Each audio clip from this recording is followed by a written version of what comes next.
When I first read All the Bright Places, I fell into a deep funk right after, and that lasted for a while. I'm not sure if it was a hypochondriac type of thing. I don't think it was. Maybe it's because I felt seen, heard. It felt like it made my existing, albeit repressed, but existing all the same. Emotions and feelings surfaced and made itself known. I felt this immense sadness that it took a while for Finch to be found. Somehow I felt that it would happen the same way if it happened to me. It's a strange realization because looking back, I had a long-term boyfriend. We're currently engaged. I just know that he would notice if things were not right with me. So maybe the reason why I resonated was because it's this deep sadness that's very much deep within me that I carry and nobody sees. And if by chance they do, I don't think they'd even understand it. I feel like I'm grieving for the sadness within me that couldn't be seen by others. Pretty textbook, really. Nothing really bad or sad going on in my life, but still having this superb emptiness. And honestly, I don't even know if I want it to be filled.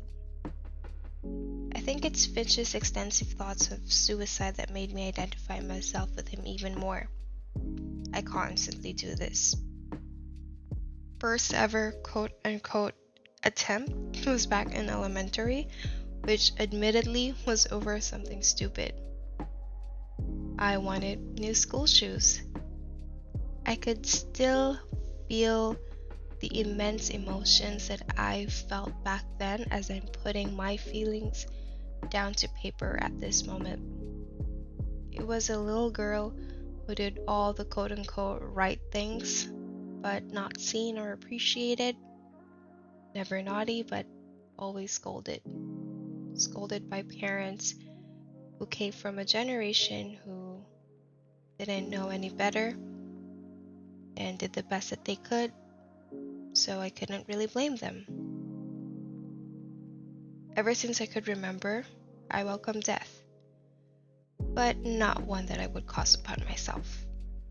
Forever thinking of how I can end it with no pain and mess, and never having an answer. I'm kind of iffy that way. I can say that I don't mind dying right now, which is sad to some, but I think it's kind of peaceful. It kind of just shows that I'm perfectly content with my life at this point. I'm honestly scared of rereading the book. I do not want that funk. I already am in one. But this book just made me feel so much emotion that I couldn't not read it, So I hope that this just helps me get back into my book girl era. This was a particularly difficult reread. I remember the emotions I went through on my first pass. Although I still felt the same emotions, the intensity is different. I still felt the heartbreaking suffering for Finch. I forgot that it was mentioned that he had BPD. I had to Google what he had since I didn't know what mental disorder could have the awake and the asleep. I would have thought DID, but it wasn't that. I didn't feel that it could be that. After my search, it made much more sense to me. Every little thing he mentioned or how he'd react, I could easily relate to BPD. What I mostly felt is this intense rage for Finch.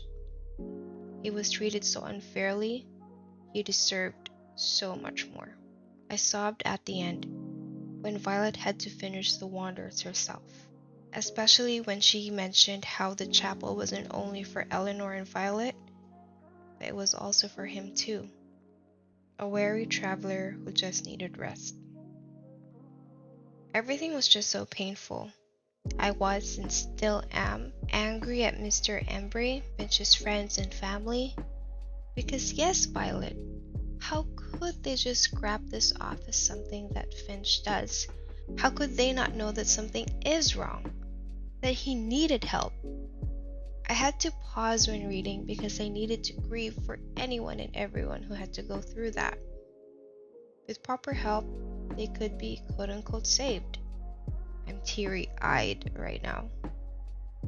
But then again, how can we help someone who, one, doesn't want to be helped, two, feels that he or she doesn't even need it, and three, doesn't even say anything? This is where Mr. Embry saves himself for me just a teeny bit. He didn't know everything, but he did know enough where I feel that he could have helped him. Sadly, Finch did spiral when a label, BPD, was suggested since he had different perceptions over these mental health matters. This does baffle me since he is immensely well read, but then again, I learned a bit late too. I do still feel the grieving for the sadness in me that I can't shake, but I do not feel the same way as I did when I first read this. Thank heavens. Oddly enough, I feel like a bit like Violet in mid to end of the book. I don't think I did when I first read it. It's probably because I have a project or two planned in my life and it does give me drive and motivation. Still not enough for me to not want to die, but I think for now it'll do.